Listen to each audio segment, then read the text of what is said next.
여러분 혹시 살아가면서 마음이 지치고 무기력해질 때가 있으십니까?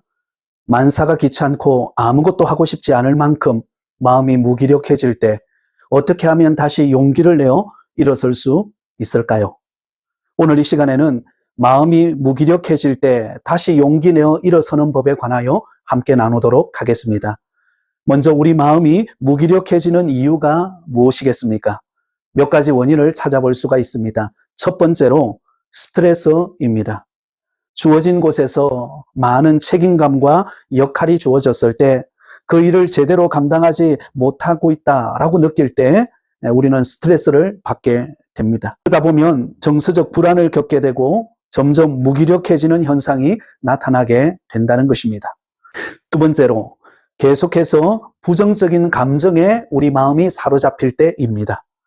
끊임없이 우리 마음이 불안하고 걱정스럽고 분노한 감정, 부정적인 감정들이 우리 마음에 자리 잡게 되면 우리 마음은 쉽게 무기력해지게 됩니다. 특히 불안의 감정이 마음을 사로잡으면 미래의 상황에 대해 계속 걱정하게 되기 때문에 무기력해지는 것입니다. 세 번째로 목표를 성취하지 못했을 때입니다.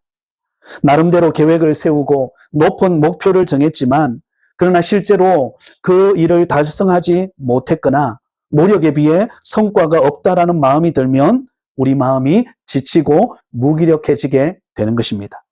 네 번째로 다른 사람과의 소통의 어려움 때문입니다.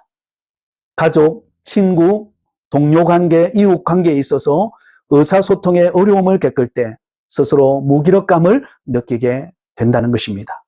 다섯 번째로 재충전받는 시간이 없기 때문입니다. 일하거나 어떤 것에 집중하여 에너지를 다 쏟은 후 그 이후에 충분한 휴식을 취하지 못하거나 취미 생활을 갖지 못하게 되면 완전히 에너지가 소진되어 버리게 됩니다. 그러므로 우리는 재충전의 시간을 갖지 못함으로 인하여 우리는 무기력해지게 된다는 것입니다. 여러분, 성경에도 보면 이와 같이 마음이 지쳐 무기력한 삶에 사로잡혔던 인물들이 나옵니다. 두 사람만 예를 든다면 다윗은 사울 왕에게 쫓기며 힘든 고통의 순간을 보내야만 했습니다. 그때 시편 13편에 다윗은 이렇게 고백합니다. 여호와여 어느 때까지니까? 여호와여 언제까지 나를 영원히 잊으시겠습니까? 라고 하나님 앞에 탄식하며 부르짖고 있습니다. 그러나 결국 그는 하나님의 신실하신 영광을 기억하며 그에게 모든 것을 맡기고 그 무기력한 상황에서 그는 믿음으로 승리하게 됩니다. 또한 엘리야 선지자가 있습니다. 열왕기상 19장에 엘리야 선지자는 갈멜산에서 우상 바알의 세력들과 경쟁하여 승리하게 됩니다. 그런데 그 이후에 이세벨의 협박에 못 이겨서 그는 광야로 도망을 가게 됩니다. 그러는 과정에서 그는 자신을 보며 무기력해지는 자신을 보면서 이제 나의 생명을 거두어 가달라고 그렇게 탄식할 만큼 그렇게 무기력감에 빠졌던 적이 있었습니다. 하지만 하나님께서는 그에게 음식을 제공하고 충분한 휴식을 취하고 난 다음에 말씀을 주심으로 다시 그를 일으켜 주셨던 것을 볼 수가 있습니다. 그렇다면 여러분, 이처럼 우리의 마음이 지치고 무기력할 때 다시 용기를 내어 일어설 수 있는 성경적인 방법은 무엇이겠습니까? 첫 번째로 기도와 묵상의 시간을 가지는 것입니다. 지치고 무기력한 마음을 하나님 앞에 진솔하게 내어놓고 기도하는 시간을 가질 때 하나님께서 우리 마음에 위로를 허락해 주십니다. 빌립보서 4장 6절과 7절에 아무것도 염려하지 말고 다만 모든 일에 기도와 간구로 너희 구할 것을 감사함으로 하나님께 아뢰라. 그리하면 모든 지각에 뛰어난 하나님의 평강이 그리스도 예수 안에서 너희 마음과 생각을 지키시리라고 말씀하고 있습니다. 그리고 말씀을 묵상하여 위로와 힘을 얻을 수 있습니다. 시편 23편 1절에 여호와는 나의 목자시니 내가 부족함이 없으리로다 라고 말씀하고 있습니다.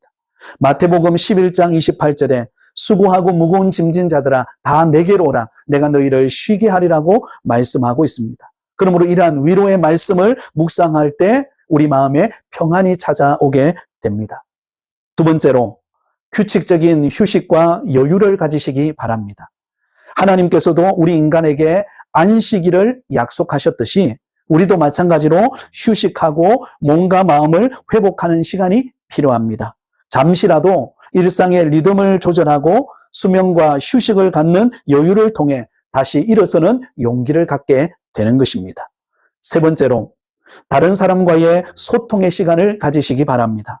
신앙 공동체 안에서 가족 혹은 친구, 믿음의 동료들과 함께 충분히 나누는 과정을 통하여 위로와 새 힘을 얻게 됩니다. 전도서 4장 11절에 또 두 사람이 함께 누우면 따뜻하거니와 한 사람이면 어찌 따뜻하랴 라고 말씀하고 있습니다. 지속적인 신앙 공동체 안에서 마음을 나눌 때 우리는 힘을 얻을 수 있습니다. 네 번째로, 작은 일에 감사를 찾는 것입니다. 지친 환경 속에서도 작은 일에 감사거리들을 찾으면 우리에게 도움이 됩니다. 매일 감사의 일기를 쓰거나 아니면 감사하는 마음을 통해 하나님께서 베풀어 주신 그 은혜와 축복을 기록하고 마음에 새기면 지쳤던 우리 마음이 용기를 얻고 새 힘을 얻게 되는 것입니다. 그러므로 여러분, 이처럼 마음이 무기력해질 때 다시 용기를 내어 일어서는 법을 따라 생동감 넘치는 믿음 생활을 하시기를 축복합니다. 하나님은 늘 우리와 함께 하시고 새로운 힘과 은혜를 베푸시는 분이십니다. 독수리가 창공을 향하여 힘차게 날아 올라가듯이 약속의 말씀을 붙잡고 힘있게 하루하루를 살아가시기를 바랍니다. 반드시 하나님께서 저와 여러분에게 승리의 기쁨을 주실 줄 믿습니다. 감사합니다.